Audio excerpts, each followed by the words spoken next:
Hello everyone, welcome back to my channel. Today you guys are going to be joining me for my quarter to wrap up a little bit late because we are covering May through August and we are now in October.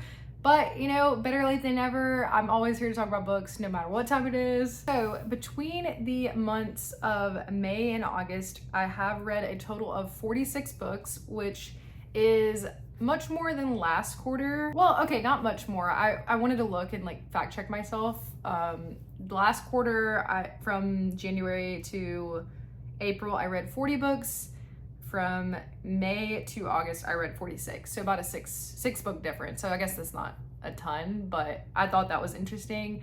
If you're new here, I really enjoy stats and I like analyzing my reading in a way to like make my reading experience better, to talk about books better, and just overall make better content. Today we're going to show some stats, like I said, and we are going to talk about my favorites and my least favorites of the quarter. So as far as the individual months, in May I read 13 books, in June I read 10 books, in July I read 15, and then in August I read 8. Definitely read more towards like in May and July, I was doing a lot of vacationing and a lot of traveling. So when I do that, I have more opportunity to read. So it kind of makes sense. That's just some monthly breakdown stats for us. And then as far as our genres, genre breakdown, definitely once again, top genre is fantasy at 15 books. But then the second one surprised me for sure, and which I think I talked about in my last wrap up for the quarter, that I was surprised at how into romance I've been lately. And I've read 8 romance books so far in this quarter particularly that we're talking about. And then the next genre would have to be historical fiction with 4. And then we have horror with 5, historical fiction with 4, contemporary with 3, sci-fi with 3, thriller 2, memoir 2, mystery 2, and nonfiction 1. So a decent amount of like variety, but definitely mostly fantasy, which is typical for me and not necessarily something I want to change, just like something interesting to note. So sorry I keep looking like down. All my stats are on my computer, and I've shared before the kind of like spreadsheet that I use. It's something that I made. There's tons of like templates on Etsy or on YouTube if you're like wanting to track your reading that way. This is just how I choose to do it, not just at Goodreads. Like I like Goodreads for the more like social, like see what people are reading, but I like tracking my stats like more granularly. As far as my star rating goes, this is always interesting to me. And I am happy to report that I had 7 5 stars this quarter, as opposed to, I think I had 5 last quarter. I'll have to fact check myself on the screen maybe.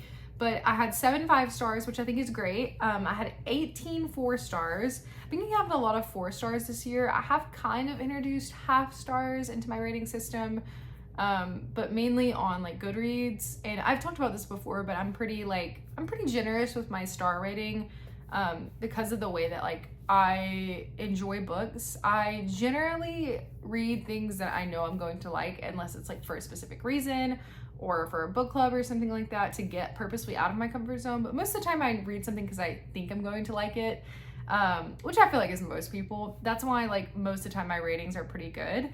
I had 17 3 stars this quarter, and then I had 4 2 stars, which is more than usual for me. Okay, now let's actually talk about some of my 5 stars while we're here. I am really happy with all the reading. This quarter was a good quarter. Like I finished the Realm of the Elderlings universe by Robin Hobb, which was one of my goals. Assassin's Fate by Robin Hobb is a contender for one of my top reads of the year. It was a phenomenal conclusion to the long series following Fitz, which is one of my favorite characters of all time now. I absolutely loved reading his story. It was a journey to be had. And I know I talked about some of this in like my mid-year. Once again, like I said, never gonna pass up an opportunity to talk about more books and just let you guys know how things are going, what's going on. Assassin's Fate, 10 out of 10 book, in my top contender of the year. I also did like a little what's my top 10 so far on my mid-year and also on TikTok. If you follow me there, I've been trying to make a little bit more content there. So I would love if you would check it out.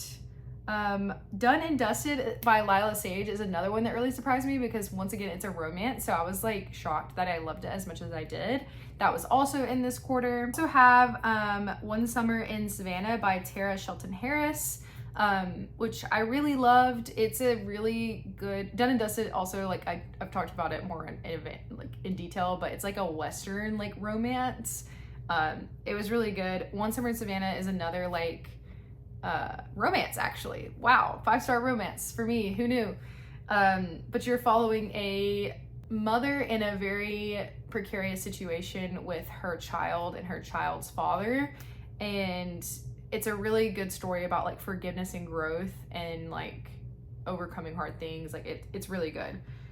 Very atmospheric summer Savannah feel. Then we also have, I have a separate reading blog where I talk more about these, but this was one of my big goals for this quarter, was to get really going on the Stormlight Archive series, which right now I'm about a little more than halfway through Oathbringer, the third one in the series. So I completed Way of Kings and Words of Radiance, which were both 5 stars. I think I honestly enjoyed Way of Kings a little bit more. I mean, they're pretty both high up there for me. Look how heavily annotated these are. It's actually insane, but for a reason, because like we're actually, me and my friend Josh, who I've talked about on here before, are actually discussing it like as we go.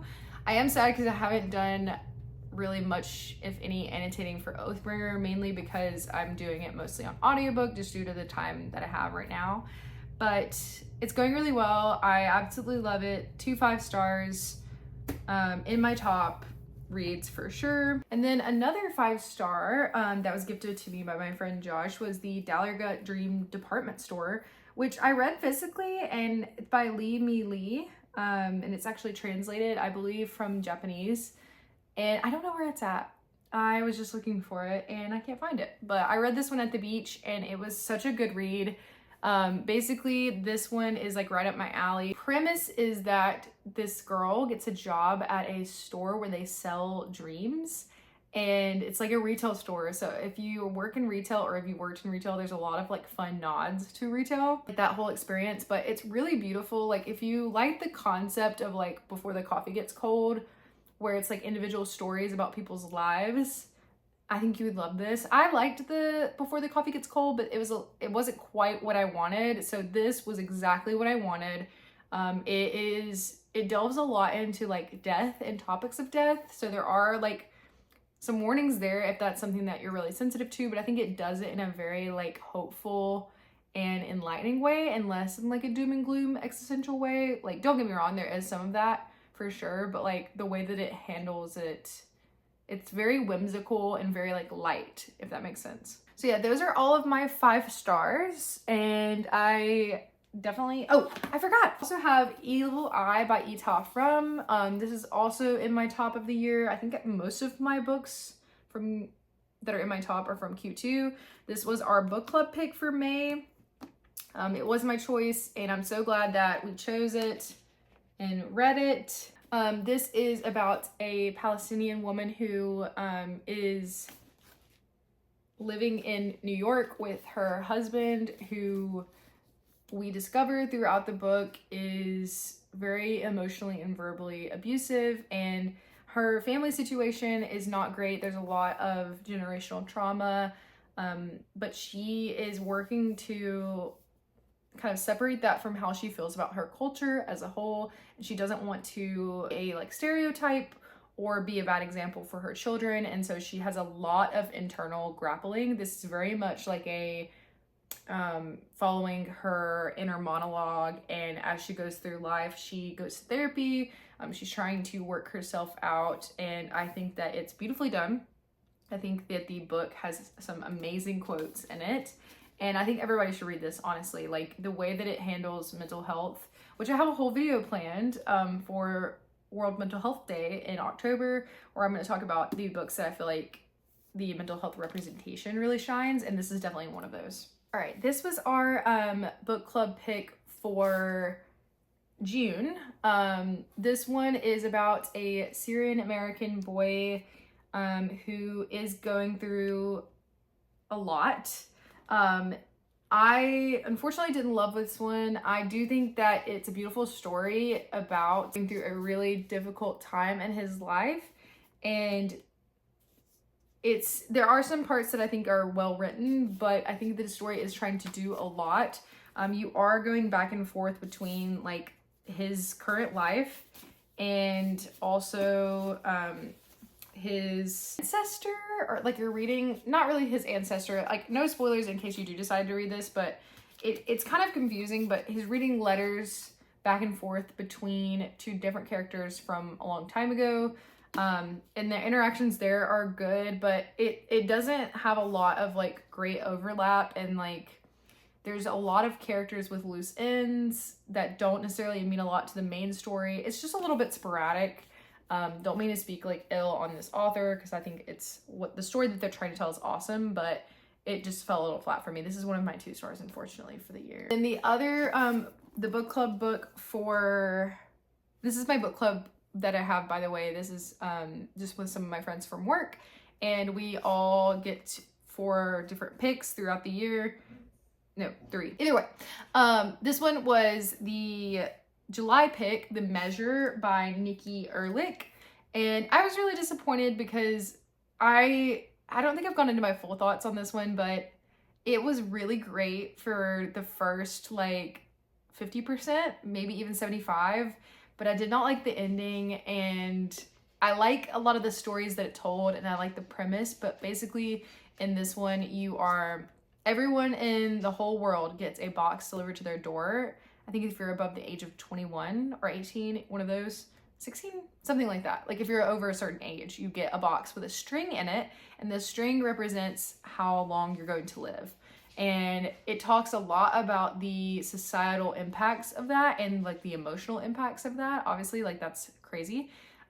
It talks about like people, do they decide to look? Some people decide they don't want to know.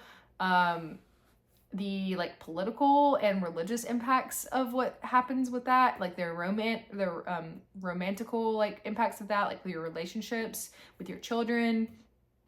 Do you decide to have children when you know you're only going to live X amount of time? Like a lot of really great philosophical things, but I just didn't think the ending was good enough.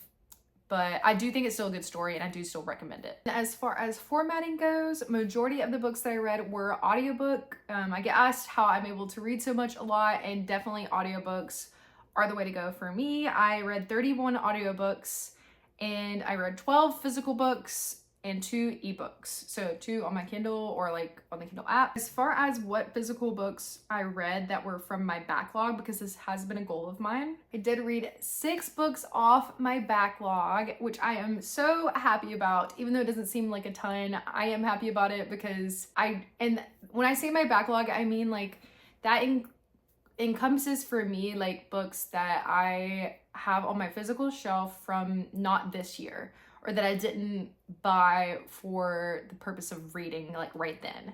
So like a book club or book club adjacent like thing. And then I read 2 of those were gifted to me. I read, this one's also in my honorable mentions for the year or for the quarter as one of my favorites. I gave this one like 4 stars, but it was still really great. It just wasn't like quite 5, but it is A Magic Steeped in Poison by Judy I. Lin. This one's really cool. You're following a girl who gets into this like tea competition, or this competition in the palace, but she is going in on almost like a vigilante or like a sleeper cell spy in a way, because she is trying to uncover the antidote to the poison that killed her mother and has made her sister super sick. So she's trying to like find answers there. It's very like very much like Chinese folklore, and it's just like a beautiful cover. Like look at this. This was gifted by my brother Coleman. Then the other book also gifted, also off my backlog, and one of my honorable mentions, because I did give it 4 stars, was Yellow Face by R.F. Kuang. This one is also really, really great, and is about an Asian author who it's actually about a white author who is best friends with a very successful Asian author. They're both in like the publishing industry, or they're both authors struggling. Our main character, June, is struggling and she is not doing so well, but her friend and kind of like business partner Jason, like they went to school together, Athena, is absolutely succeeding, and something happens to Athena very early on in the story, and June kind of like takes over her life.